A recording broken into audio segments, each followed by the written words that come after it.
Check 1, 2.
All right, so today we are going to dive really deeply into linear programming, which is still a fascinating topic of research in combinatorial optimization. Linear programming, for me, is sort of the interesting boundary between things that are tractable and you really are interested in optimizing the polynomial, and things which are really hard and you're not even sure if they are polynomial time and you're really excited if you could just achieve a polynomial time algorithm at all. So simplex is right on the boundary of that, and we're going to get into this a little bit more deeply, but there are weakly polynomial algorithms for linear programming. The question of whether there are strongly polynomial algorithms for linear programming is still open, and there are interesting suggestions in that direction, which we'll see some of. So last time we introduced this idea of linear programming, but we said for this class, we're going to concentrate on the geometric perspective of it. I mentioned the interior point and ellipsoid algorithms, which are polynomial time algorithms, but they're very sort of number oriented. They do a lot of algebra, and they worry a lot about the number of bits and the representations of the numbers, and you achieve polynomial time that way. But we are going to focus on the geometric perspective, where we have a collection of hyperplanes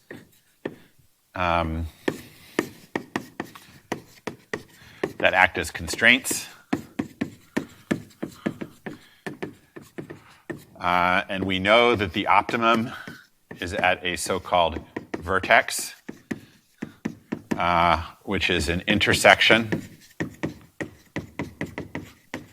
of, I should say we're talking about d-dimension linear programming. And we have a collection of n of these constraints. And the optimum is at a vertex, which is an intersection of d of the constraints.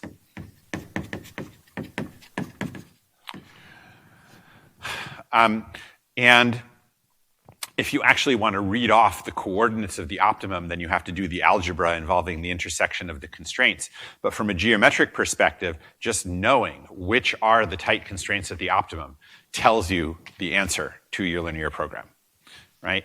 And that's what we're going to be focused on, is figuring out what are the tight constraints at the optimum, and after that, it's elementary algebra to work with the numbers. This differs from, again, ellipsoid and interior point, which do lots of complicated algebra along the way to finding the solution, to finding the optimum of the linear program. Okay? For hyperplanes H, we will refer to this collection of this vertex as B of H, the hyperplanes that form the vertex.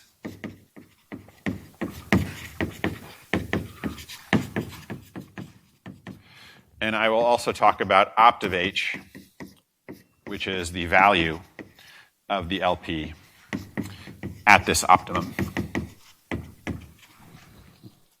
Okay. And we sort of explored this at the end of last lecture, and we developed this sort of general idea, natural for this class of random sampling.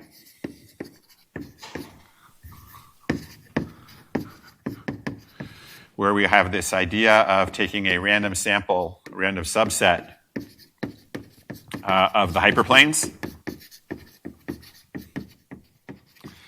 and solving it recursively. And then looking and at that recursive solution to get some optimum x. And then we look for hyperplanes that x violates. It's on the wrong side of the constraint, right? And what we discussed last time was these hyperplanes that x violates, they won't necessarily contain all of B of H.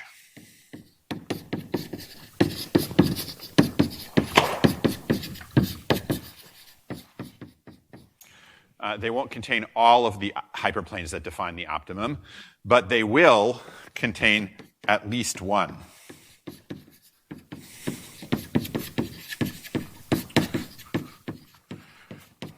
One of the optimum hyperplanes that is not in your sample. So just like with minimum spanning tree, right, random sampling and checking for violations gives you, a minimum spanning tree, it gives you all of the optimum edges. Here we're not going to get all of the optimum edges, but we're going to get one of the optimum hyperplanes. And this suggests that if we iterate the procedure a bunch of times, then we'll get, hi, welcome back. I haven't seen you for a while. Then we'll get all of the optimum hyperplanes. And that will give us the optimum. Okay? And so we need two things. We need some kind of sampling theorem, and we need an algorithm with more details. So let me write down the algorithm first. So this is an algorithm called sample LP. We're actually going to see a number of different linear programming algorithms today. And sample LP maintains a set S of what we'll call active hyperplanes, which means hyperplanes that we think are important. And now, if the number of constraints that we're working with is less than 9d squared, then we will brute force the solution to the linear programming problem. Remember, we're in computational geometry land. We're assuming d is small. So what does brute force mean here? Well, it means you basically try all the different combinations of d hyperplanes, right? The optimum is defined by one of them. So if we try all the combinations, we're in good shape. We find the optimum. So this takes you, 9d squared, choose d possible combinations of hyperplanes, right? And you can just check the value of the objective at each of them. You also need to check whether any of the other constraints violates that vertex so that it's not not feasible, right? But basically, there's no dependence on n here, right? Because you're only working with 9d squared constraints. And so this takes d to the order d time to brute force. Okay? Otherwise, I'm going to pick a random subset R of, not including my active hyperplanes, of size d times the square root of n. And then I will find the optimum in that subset. But I also take all of the active hyperplanes.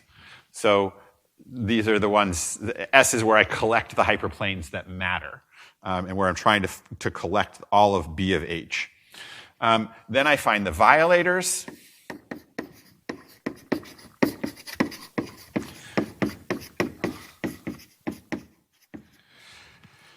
And now if there are less than 2 square root of n of these violators, I add these violating hyperplanes or violated hyperplanes to S. Yes? Wow. What random coincidence put everybody on this side of the lecture hall? I do start, but I always get all the way to the other end. So anybody with foresight should be sitting in the middle. So what happened? This is random? Fascinating. And people didn't stick to their usual seats. Like all of you always sit in the same place, but not today. Very interesting. Maybe I won't use the end boards because you won't be able to see them. Okay, so what's the intuition here is that we're building up this collection of active hyperplanes, and it contains some of B of H. We then randomly select some additional hyperplanes, and by our arguments from last time, the violators of our sample are going to include at least one hyperplane from B of H. Okay? Do I need to review why that is? Maybe it's worth it just for completeness, right? So why is it that Actually, I'll do that on a different board. It's a good middle proof. So essentially, we iterate this process, and I'll prove in a minute that the violators will give us another hyperplane of the basis that's not yet in the active set. And if the total number of violators is not too large, we will add those violators to our set S. And in doing that, we will bring one more of the optimum hyperplanes into S. And so if we succeed in doing this d times, then we will have put all of the optimum hyperplanes into S. And at that point, the next time that we run this step recursively, we will have all of the optimum hyperplanes in S, and therefore we will compute the optimum. Because we can't, right? We won't find something better than the optimum because all of the basis, all of BH is there to constrain us. Yes? So after this succeeds d times, or maybe I should say d times, we're done. Because then we will compute the optimum in the next round. Okay. Yes, question? So just to clarify, when we're getting x, we're doing the same procedure recursively. Correct. This is a recursive call to the same algorithm. Okay?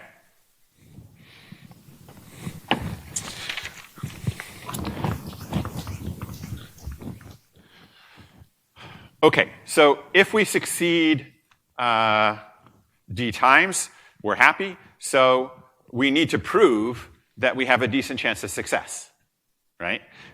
We need to prove that not too many hyperplanes are going to violate the sample. And here we can draw on the intuitions of minimum spanning tree and the intuition of the arrangement of lines for point location, right? That basically, with the arrangement of lines, we said if you had a triangle that contained a lot of lines, then you would probably pick one of the lines through the triangle and destroy it, so it wouldn't be a triangle that in your construction, right? So things that violate a lot tend to get knocked out by this sampling approach. So let's analyze this. So lemma 1. And this is not a lemma that is depending on randomization, right? V always contains some hyperplane that is in B of H, but not in, that is in B of H, but not in the previous active hyperplanes. Okay, we find a new hyperplane that is in the optimum basis. Okay, unless we accidentally find the optimum. Okay, that's a special case that lets us finish early. Okay, in which case we would have no violators, right? So if we have some violators, the argument goes that the opt of our sample is better than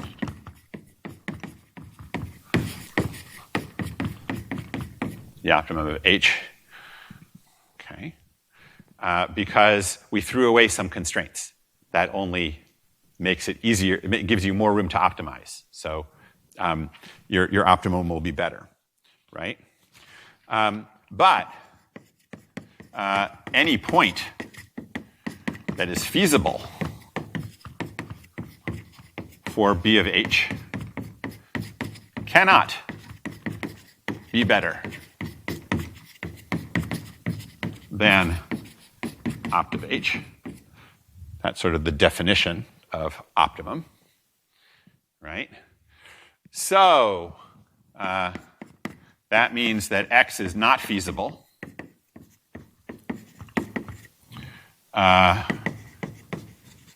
for B of H, right? But we also know that it is feasible for S because we included all of S into the recursive call. So it must violate some hyperplane in B of H, but not in S, as I said.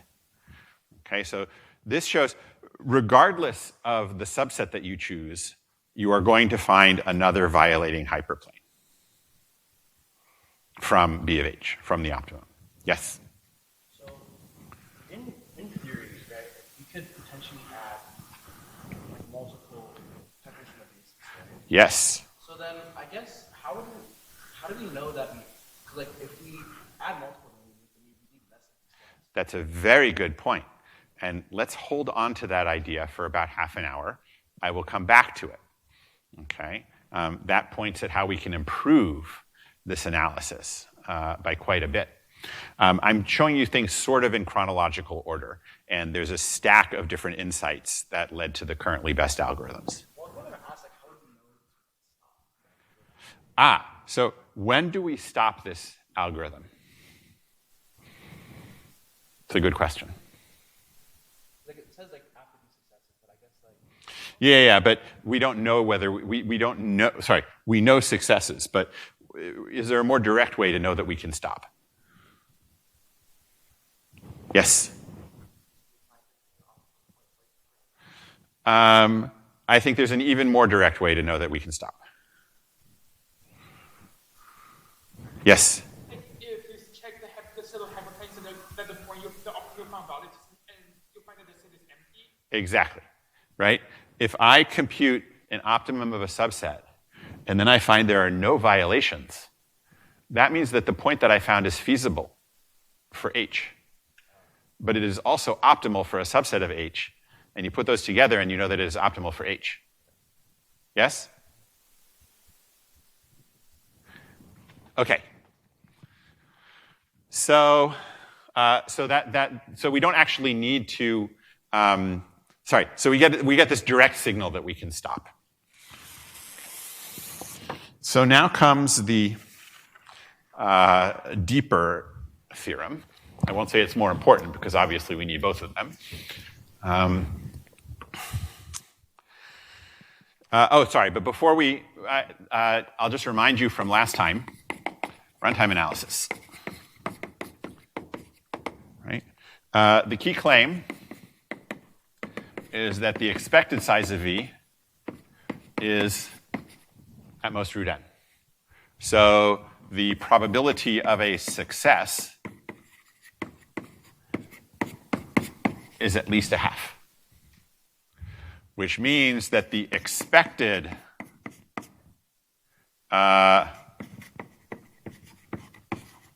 number of rounds of this is how many? Yeah? Or 2D, right?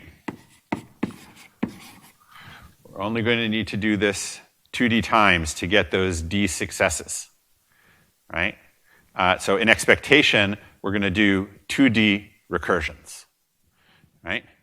Now we also need to talk about the maximum size of the recursion.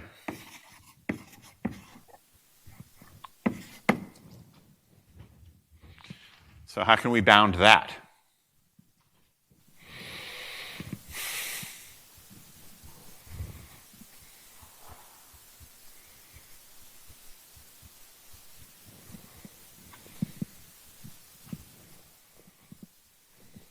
Yeah?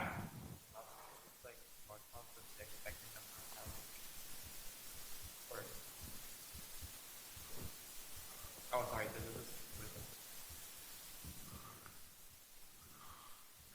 Yeah? So every time we increase s by utmost square root of n, so by the n, assuming we take the expected number of rounds, it would be 2d times square root of n.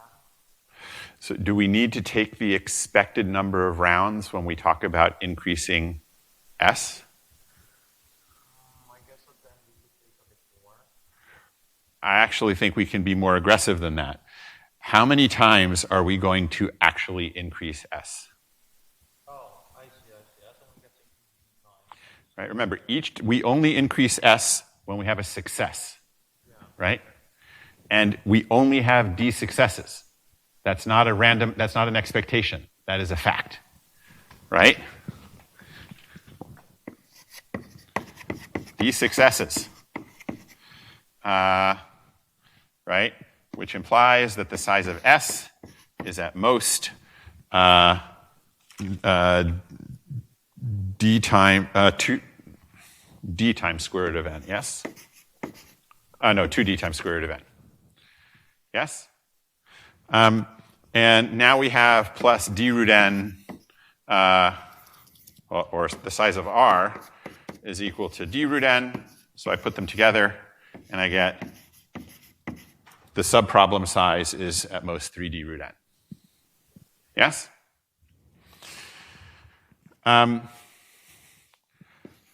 Notice that it's order dn work per round to check for violating constraints. Yes? That's just the dot products and things that you need to do to see which side of the hyperplane things are on. Which means that since we're going to be doing d rounds of this, or order d rounds of this,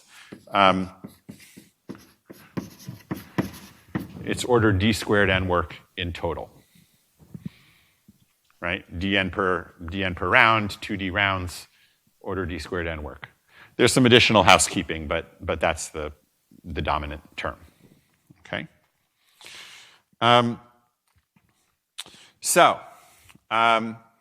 This lets us write down our recurrence. T of n is at most 2d t of 3d root n plus order d squared n. Okay? And the quick and dirty analysis of this is that you basically have a recursion tree with a branching factor of order d, right? But you are also shrinking the size of the problem from n to 3d square root of n. Yes? So what's the depth of this recursion tree? Well, you're basically taking the square root of the size at each level, right? And you stop when n reaches d, right? Which is also where this extra d term would start to be a hassle. So you basically stop however many times you have to take square roots so that n becomes d, and this is basically a depth of log n. It's probably log n over d, but the d doesn't matter because it's a constant, okay? Or small. So your depth is log n, your branching factor is d, so the size of this tree is d to the order log n, right? But x to the log y is y to the log x, right? You can switch the base and the exponent. So this is log n to the order log d.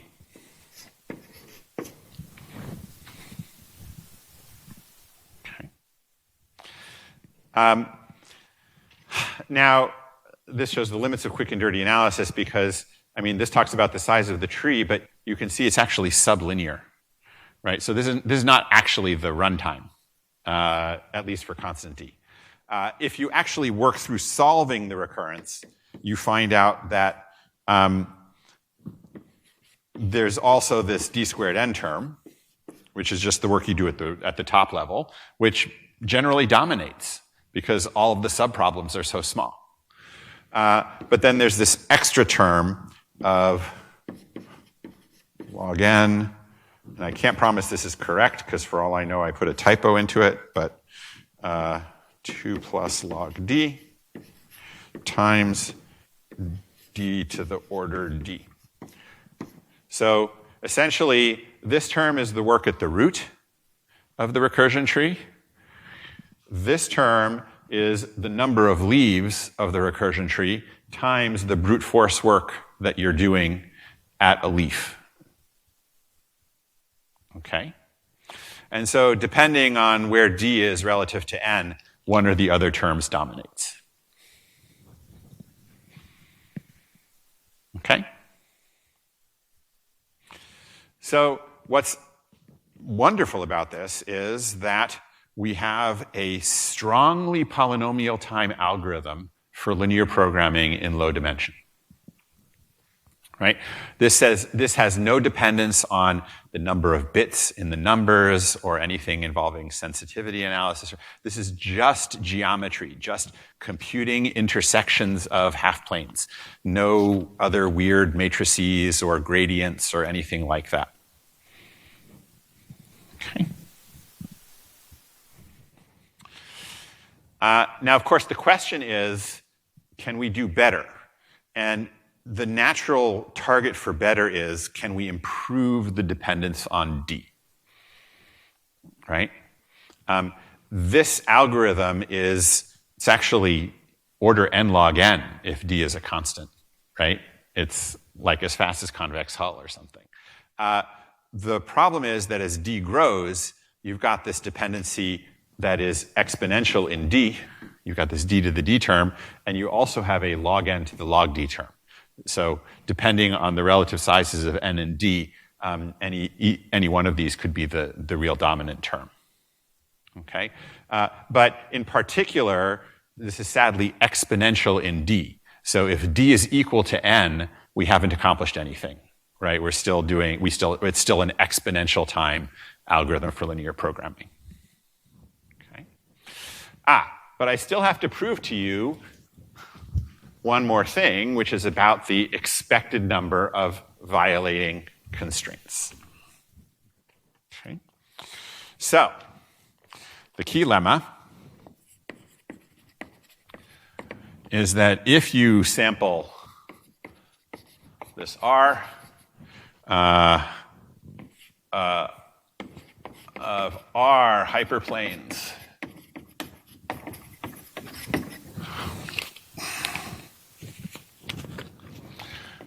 from H minus S, and you set X to be the optimum of that sample with the active hyperplanes, then the expected number of violators is at most D times m minus r minus 1 divided by r minus d. Okay? Now let me sort of tie this a little bit intuition-wise to, sorry, this is an n, to minimum spanning tree, right? So with minimum spanning tree, we said that if you sample with probability p, you get n over p violating edges, right? Using this sort of randomized version of Kruskal's minimum spanning tree algorithm. Okay? So a sample of size p means that we are sampling np edges in the minimum spanning tree, right? So it's natural to sort of pretend that R is our NP. Yes?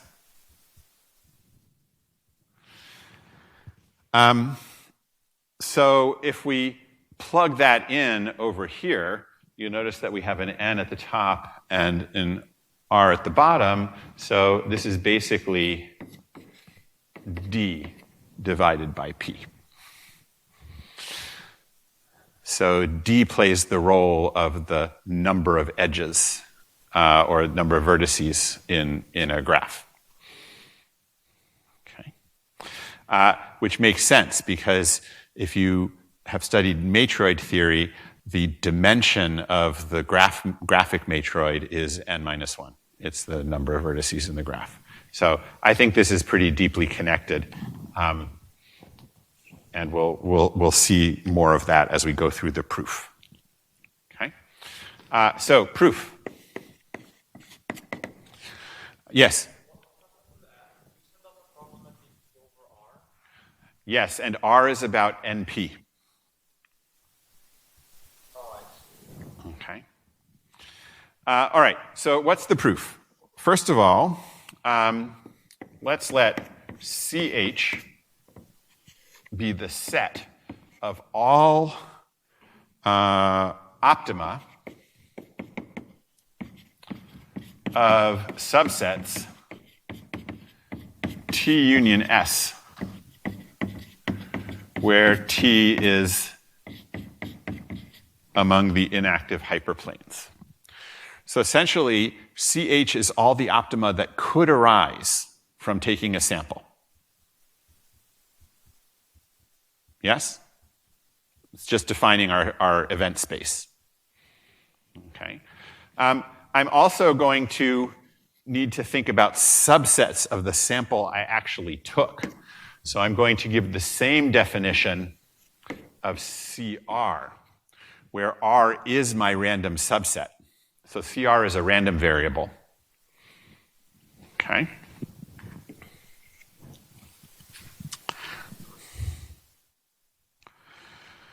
All right. Now, for a particular vertex X that is in CH, and what I mean by this is it is the opt of some subset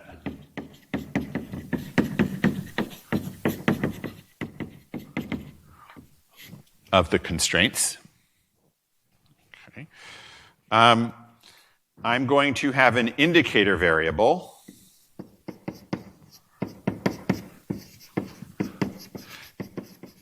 it's the indicator for X is the actual opt of my sample. Okay. And so that means that the expected number of violators is just equal to, I need some more notation. Ix is the number, is the indicator, and I'm going to write V sub x for the number of hyperplanes of H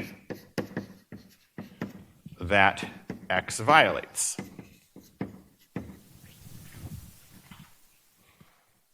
Okay. So with these two variables, I can now write the expected number of violators is just the sum of V sub x times the probability of I sub x. Yes? This is just the definition of expectation.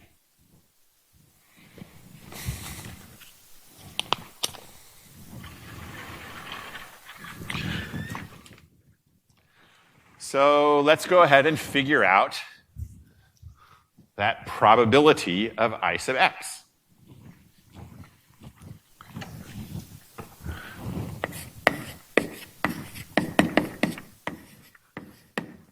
So that we can plug it into that formula.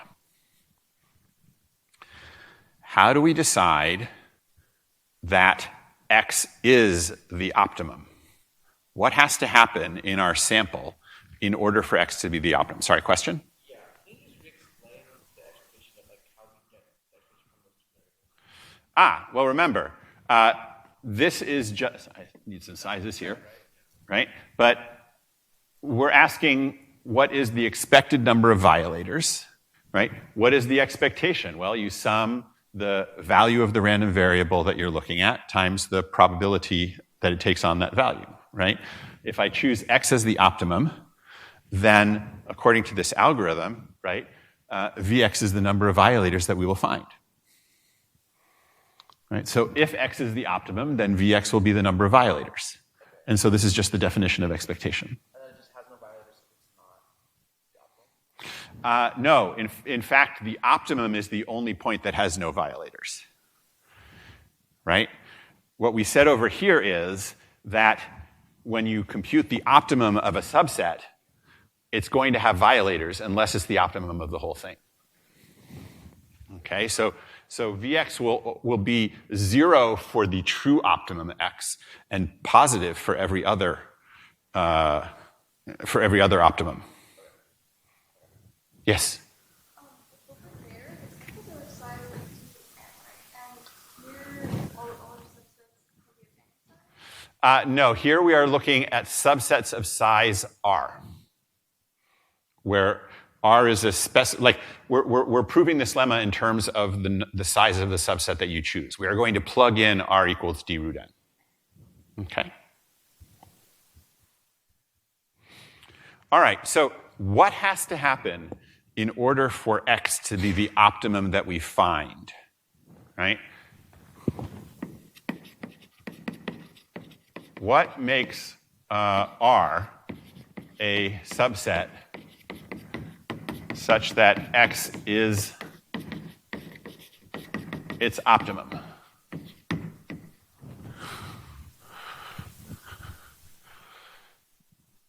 Right? Remember, x is the optimum of some subsets of the hyperplanes, but why would x be the optimum of the subset that we chose? What has to happen? What can't happen?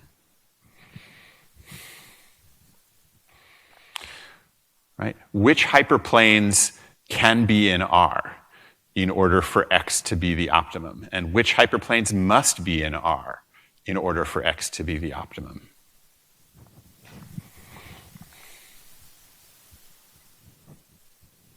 Yes? Exactly. R cannot contain any of the Vx hyperplanes. X violates. Right? If R contains one of those hyperplanes, what's going to happen?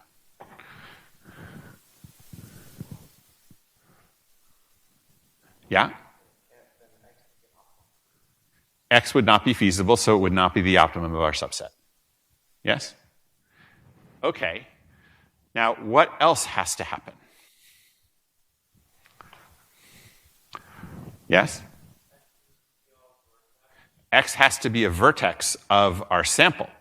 Otherwise, it can't be the optimum vertex. Right? So, R must contain all, and here I'm defining another number, all Q sub x hyperplanes not in S that define X. Right? Some of the hyperplanes that intersect to form X are already in the active set, but you have to take all of the other ones that are not yet in S. And I'm going to say Qx is the number of them. Okay?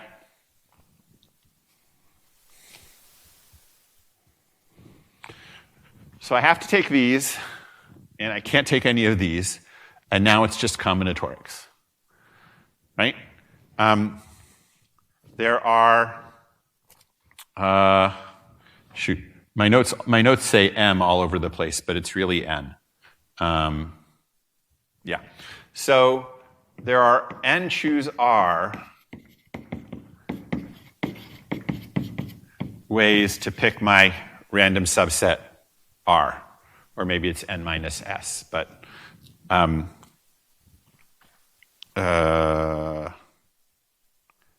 that's why, right? I'm going to define M to be N minus S so that my notations come out nicely. Okay, so now there are M choose R ways to pick r, right?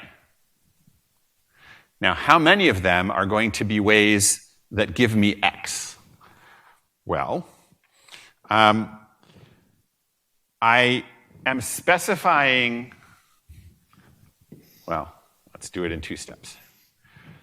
I am specifying that I have to take qx particular hyperplanes that define x, which leaves me r minus qx other ones to choose in order to make my set of r hyperplanes. Yes? So I'm making a binomial coefficient here. The bottom is r minus qx. Now, what is at the top?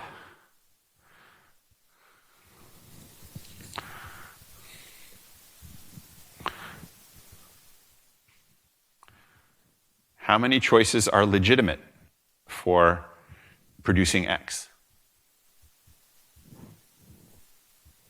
Yeah? Exactly.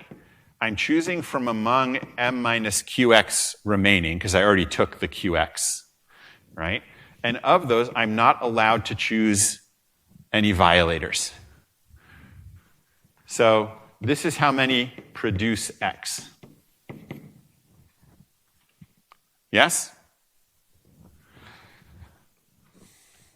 So I put these together, and I discover that the expected size of V is equal to the sum of V sub x times m minus qx minus vx, choose r minus qx, divided by m choose r, which doesn't seem very helpful since I don't know what qx and vx are, but it's going to turn out to be helpful.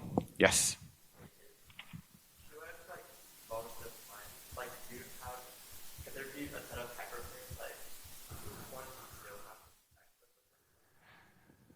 Well, you may still have, so remember, there's 2 separate things going on here. There is x a vertex? That is it the intersection of D hyperplanes? And also, is it the optimum? Right? We're continuing to assume general position, as we talked about last time. And that means that there are exactly D hyperplanes that define x, right? And if you take any of them away, then x is no longer a vertex. All right. So what can we do with this? Now is when a creative moment happens. I don't know how they figured out this little bit of creativity, but we will do what they did. So this is an analysis. Actually, I think this analysis is due to Clarkson, who's also the one who he's a very famous computational geometer and is also responsible for that randomized incremental convex Hull algorithm that we looked at. What they observed, or what he observed, is that this quantity that we're interested in, m minus vx minus qx, choose r minus qx, divided by m choose r, can be expanded out. Actually, I don't need the denominator. Let's just look here. We'll just pull out from the top m minus vx minus qx minus r minus qx plus 1 divided by r minus qx times m minus vx minus qx over r minus, whoops, not over, this is a binomial coefficient, r minus qx minus 1. So what did I just do?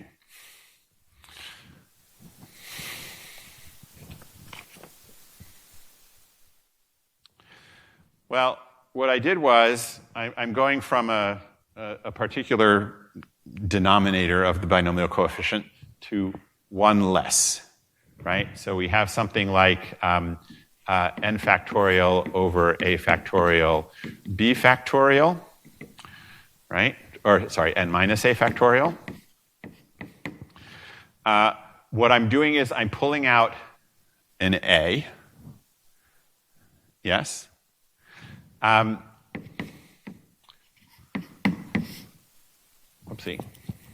I'm pulling out an A. And I am also, in order to sort of even that out, pulling out an n minus a plus 1, so that down here I can write a minus 1 factorial times n minus a plus 1 factorial.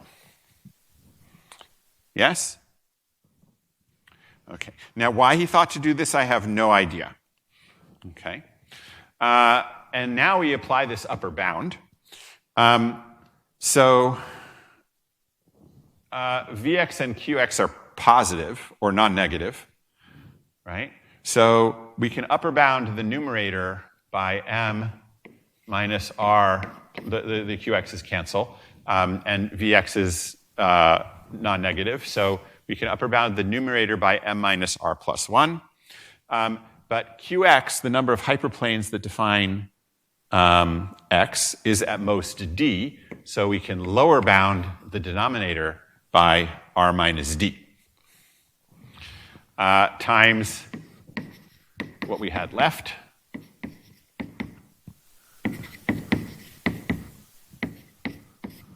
Okay. So that means that we can rewrite the expectation of v as being upper bounded by, well, this constant doesn't change, m minus r plus 1 over r minus d times the sum of vx times m minus vx minus qx, choose r minus qx minus 1 divided by m choose r. Yes? So all we've done is manipulated this term in a weird way by pulling out one factor of the binomial coefficient. Yes? Now, why in the world did this help us? Well, we're going to figure out what this term means so that we can evaluate it without actually doing the math. Okay. So what does this binomial coefficient represent? It represents working with m minus vx minus qx points and choosing r minus qx minus 1 of them. Okay? Before we were choosing r minus qx of them. Okay. But now we multiply this by a vx, which is kind of like choosing from among vx different hyperplanes. Right? So what this is saying is choose one hyperplane, one violating hyperplane,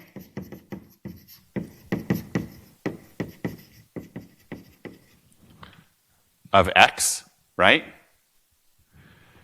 And this term is saying that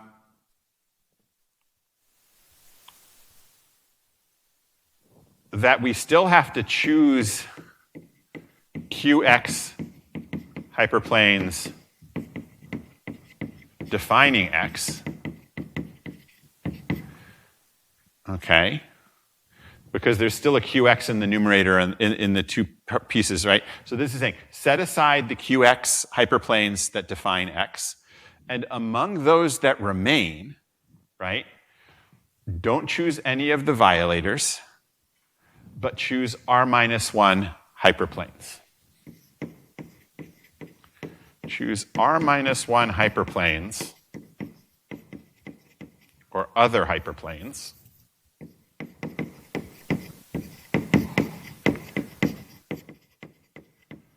that don't violate x.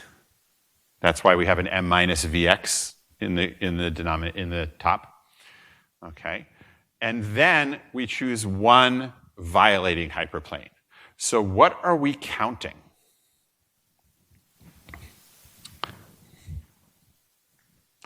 I claim that we are counting or computing a probability. We then divide it by m choose r, which is our probability.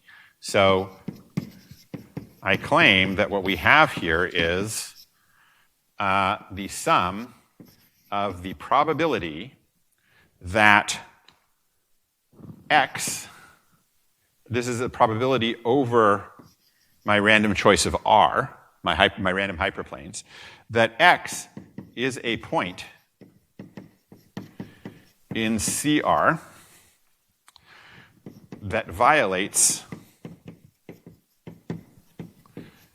exactly one constraint.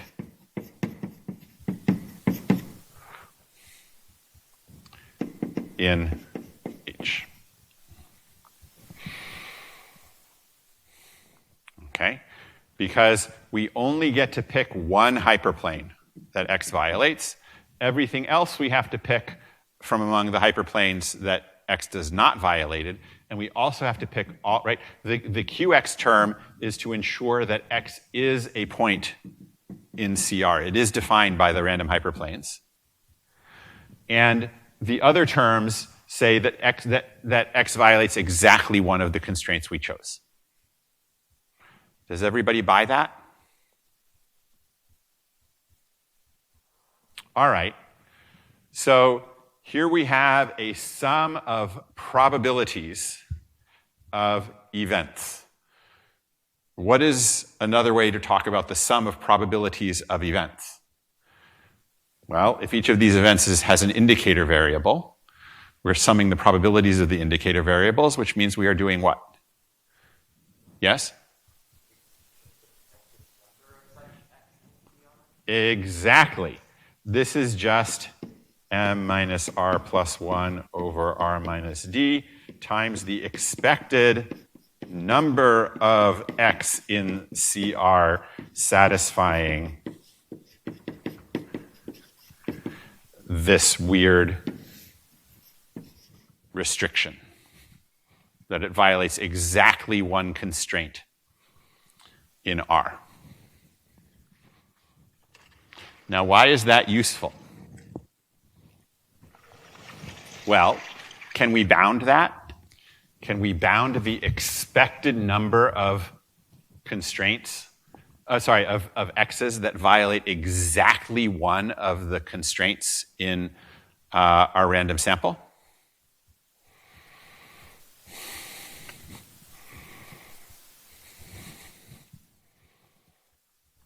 Well, I actually think we don't even need to talk about expectation.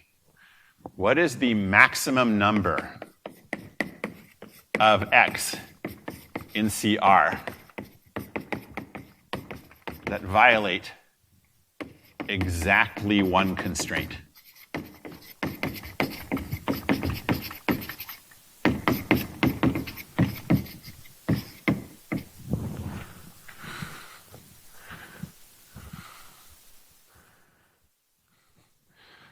Well, if you're going to violate exactly one constraint in CR, what constraint could it be?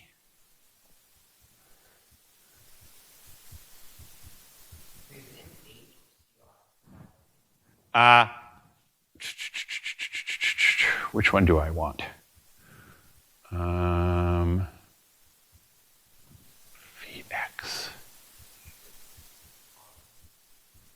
It should be CR, but I'm wondering if I... There's a point in CR that writes down one constraint in H.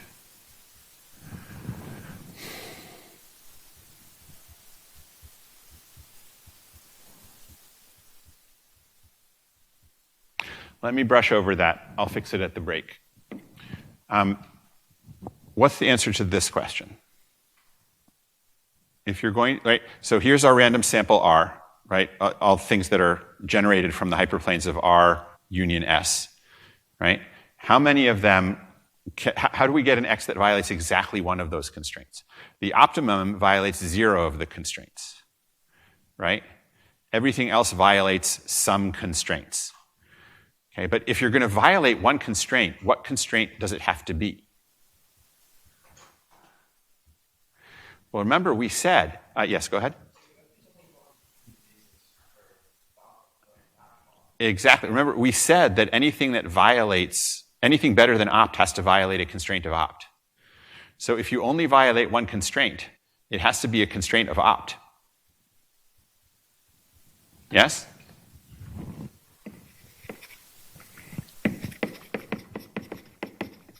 Anything not opt must violate some constraint of opt. So if you only violate one, it must be one of those.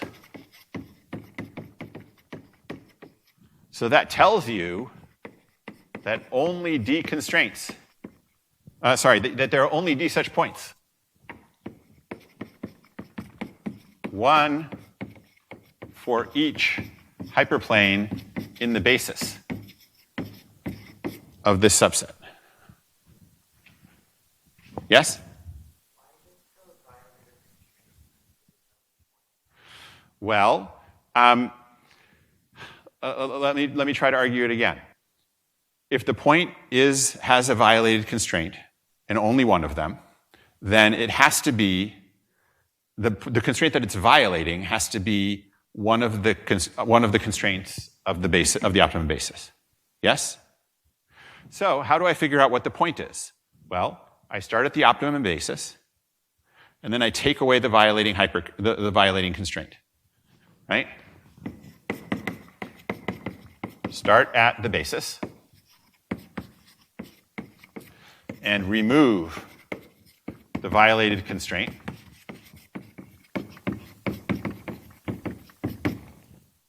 Okay.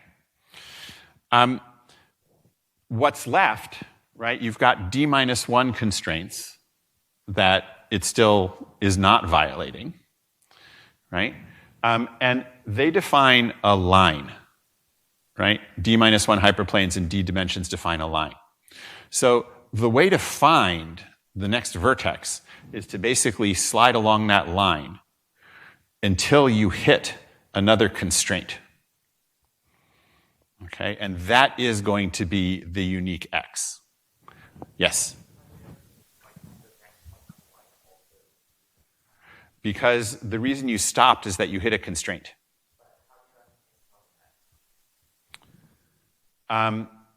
Because how do I know that constraint is not in S?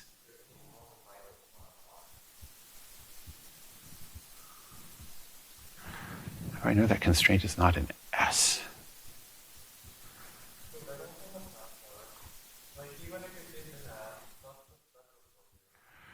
Yeah, I mean, it's still the case that I'm only violating one constraint.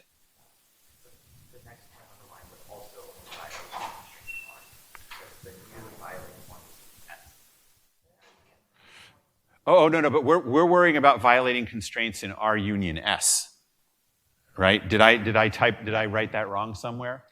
Right? Because remember, our violators, the violators that we look for over here, right? We're always keeping S in the background. So we look for the violators of R union S. Okay? All right. Sorry, this took more time than I expected, so let me try to move ahead.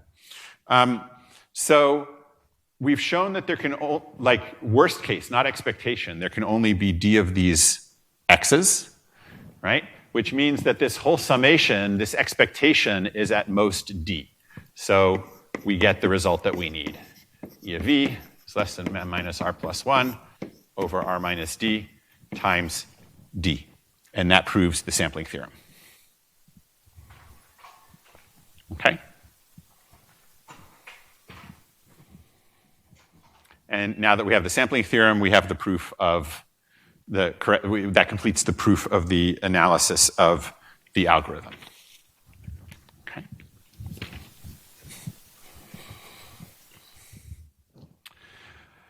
So coming back to this trick, right? What was Clarkson thinking?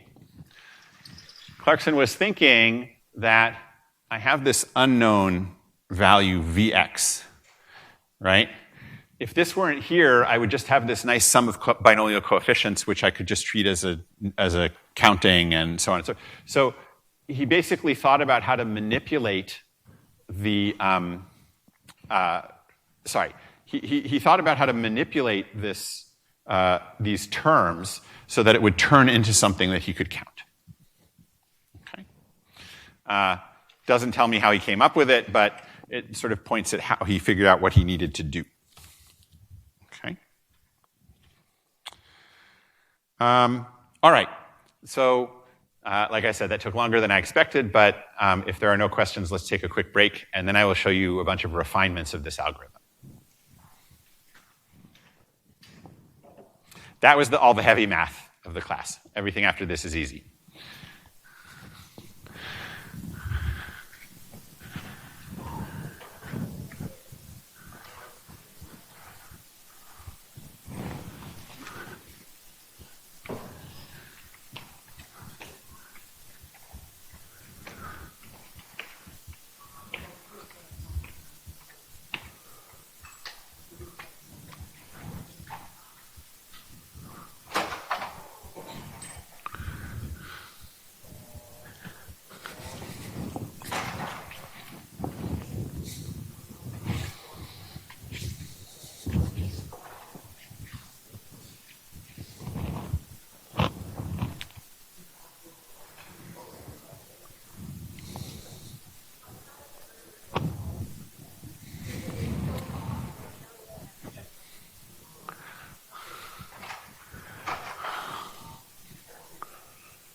Oh, yeah. It's 800 people. I mean, statistically. Deep learning. Surely people drop my computer. Woo! I don't think that's how computers work. Okay, well, how many people do you know? Maybe some people. How many people?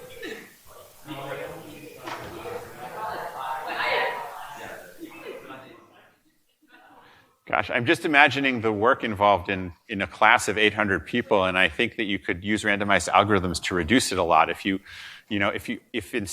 only had like 30 people take the exam and then use their performance to predict everybody else's performance, you'd only have to grade 30 exams. That would be, everybody would be happier, I think.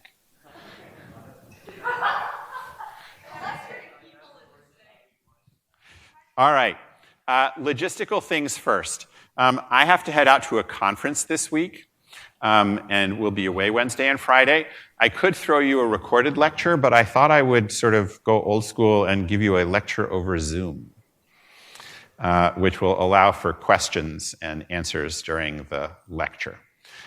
So assuming people prefer that to a recorded lecture, I will send out a Zoom link in advance of the class, and then you can all sign in and so forth. I had lots of practice doing this during COVID. It was not fun, but it was fine.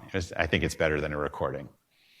So how many people would prefer that to a recorded lecture? All right, I'll do that. Yes, I will record the Zoom meeting, absolutely. Okay, since everybody is sitting over there, I will not use the rightmost boards or the leftmost boards. Let's see, what do I want to keep? Let's keep the sample LP for comparison. How can we improve the runtime of this algorithm?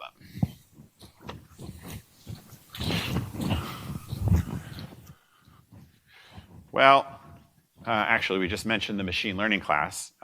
We're going to use an idea that, I should say that this algorithm of SAMP-LP This is due to Clarkson, as I mentioned, in 1988.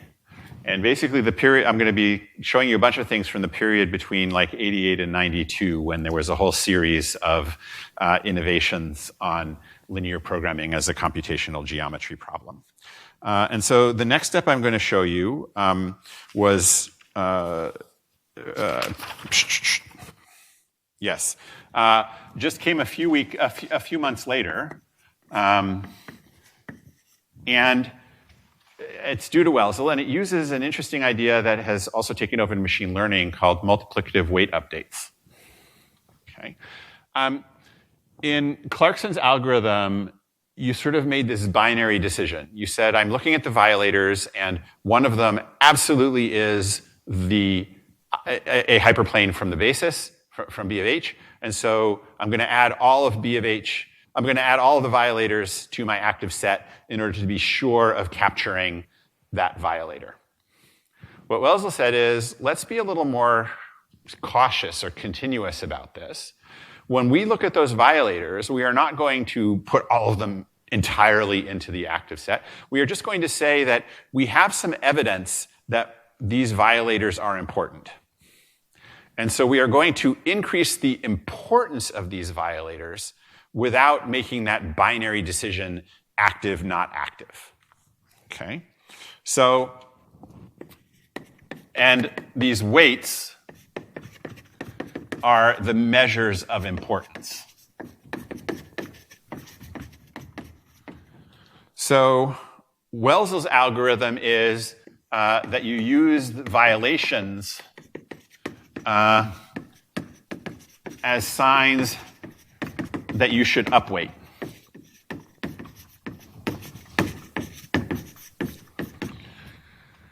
And you do this over and over again, and you hope that eventually the optimum hyperplanes will rise to the top because they keep on violating things. Because we said that there's always an optimum hyperplane among the violators. So this is like boosting in machine learning. Okay. So here's his algorithm, which is just as simple as SAMP-LP.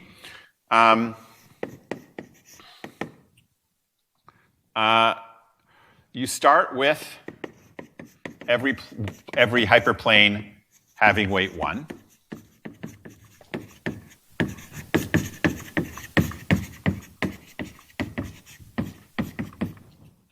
Okay. Now you pick 9d squared hyperplanes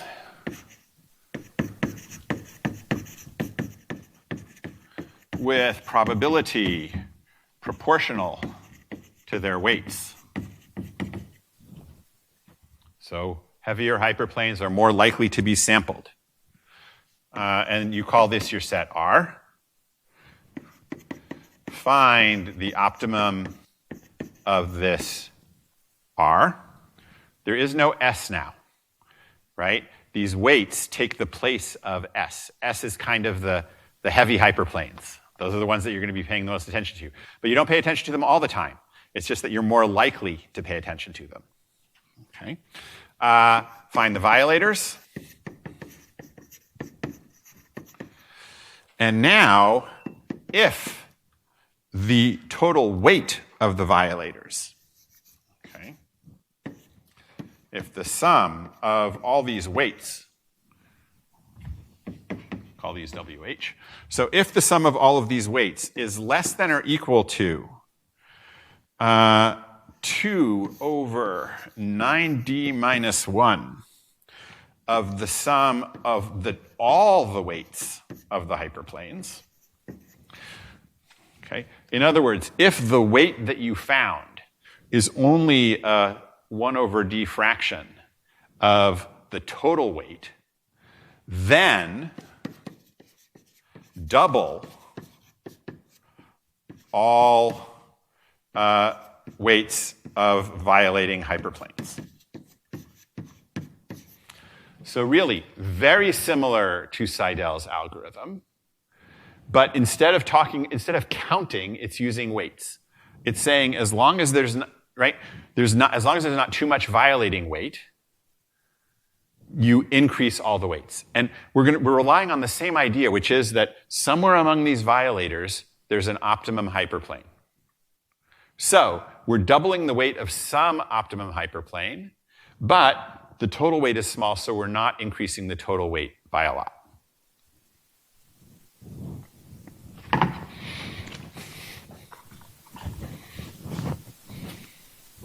Okay. So, why does this work?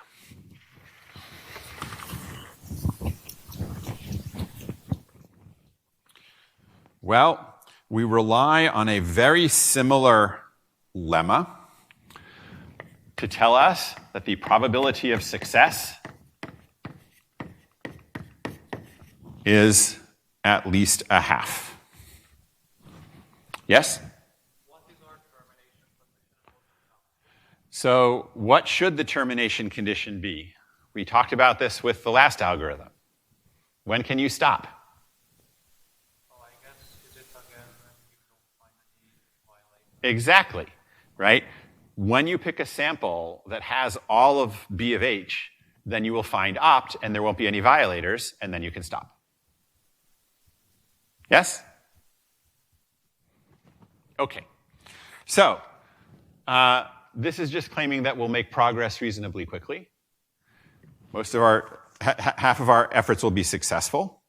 And this is just a generalization of our sampling lemma to include sampling with weights. And I'll let you prove it by yourselves on your homework. Okay? It's not hard. Yes? What does success mean? Right here, this if test. That the sum of the weights is small compared to, of the violating weights is small compared to the total weight. Again, it's really parallel to Seidel's algorithm. Okay? So let's ask what happens when there is a success. My claim is that order d log n iterations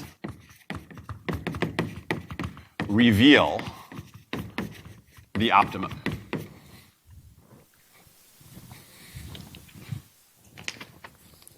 Okay.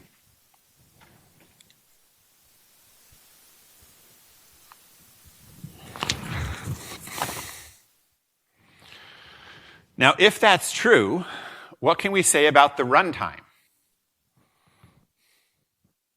Well, we're choosing 9d squared hyperplanes and finding the optimum.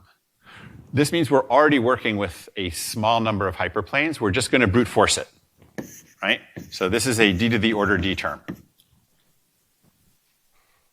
right? We only ever pick a constant number of hyperplanes, okay? So that's the work of an iteration.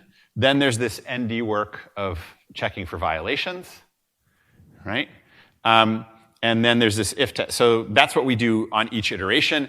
And this says that we're only doing a small number of iterations. So that will mean that the runtime is order d squared n log n, which is just the violation checking, plus d to the order d times log n. Because again, order log n iterations. Okay? So this improves on our runtime for Seidel's algorithm, right? It has the same violation checking, but this had a log n to the log d power, right? Which is not constant, right? This has a d to the d power. So again, for constant d, this is entirely negligible, and you just have d squared n. Yes? Sorry, Clarkson's algorithm. I will get to Seidel's algorithm. All right? So, what is the proof that you only need d log n iterations? Well, what we can notice is that after each iteration,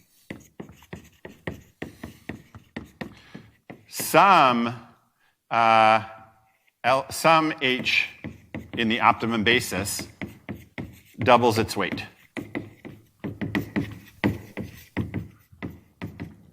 Because there's always one of those hyperplanes is in the violating set, right?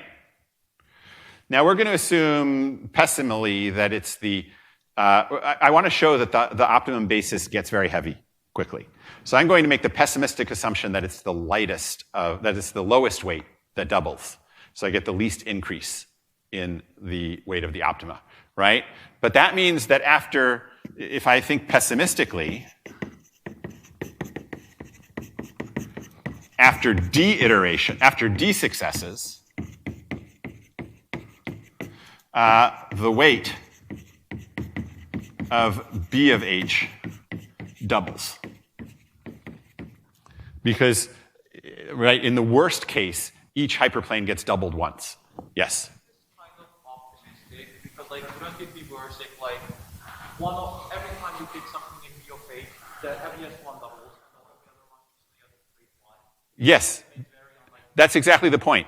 No. But if you pick one and double it all the time, then that weight is going to increase exponentially fast, which is great, right? The worst case is where you go through D, right? So if you double the same hyperplane every time, then after D iterations, the total weight will be 2 to the D. We don't care about the total weight, do we? We do. That's what we're going to be looking at, is the total weight of, right? You'll see why in a second. So, but if I'm just thinking about the total weight of these optimum hyperplanes, in the worst case, after D successes, every one of them will have doubled. And so that doubles the weight. Yes? At 4 o'clock, I understand. That means that after KD iterations, after KD successes, the basis weight is at least D times 2 to the K, because it started out as 1 on each hyperplane. Yes? Now, what happens to the total weight?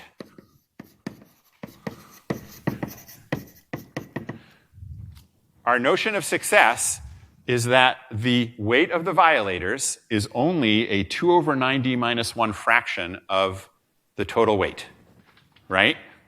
Which means that in one success, the total weight is multiplied by 1 plus 2 over 9 times d minus 1, over 9d minus 1, right? Which means that after KD successes, the total weight is 1 plus 2 over 9d minus 1, is at most 1 plus 2 over 9d minus 1 to the KD power. Yes? But now I pull out my fate, right? I've got a 2 over 9d to the d. So this is approximately e to the 2/9 of k. Yes? So the important thing here is that e to the 2/9 is less than 2. Okay? Which means that we've got this race. Okay? We've got one thing growing with a base of 2 quickly, another thing growing slowly with a base of e to the 2/9, right? So it is sufficient to take k such that d times 2 to the k is bigger than e to the 2/9 to the k. Because what happens at that point? Well, that's telling us that the weight of the optimum basis is larger than the weight of the entire set of hyperplanes, which is impossible, because the optimum basis is inside the set. Right? So we solve for this, d greater than e to the 2/9 over 2 to the kth power. Right? And so we're done. Right? Sorry, I may have messed up the last math, but I'm conscious of the people that are about to crowd in. Right? Regardless of this last step, you see that even though the basis weight is initially small, oh, sorry, this is the problem. There's an n term here, right? Because we initially start with every hyperplane having a weight of 1, right? So the total weight is n times this multiplication factor, and we need this total weight to be less than the optimum weight to tell us that we're done. Okay? And that happens after d log n steps. Okay? So, we're well along on our way to, on our linear programming journey. On Wednesday, I will show you what is perhaps the most beautiful linear programming algorithm ever invented, which is even simpler than these, and has a better runtime as well. So I will see you over the screen on Wednesday.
Good. Okay, just to make sure.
Mic check, 1, 2. 1, 2, 1, 2. So that's powered on. Yeah, no.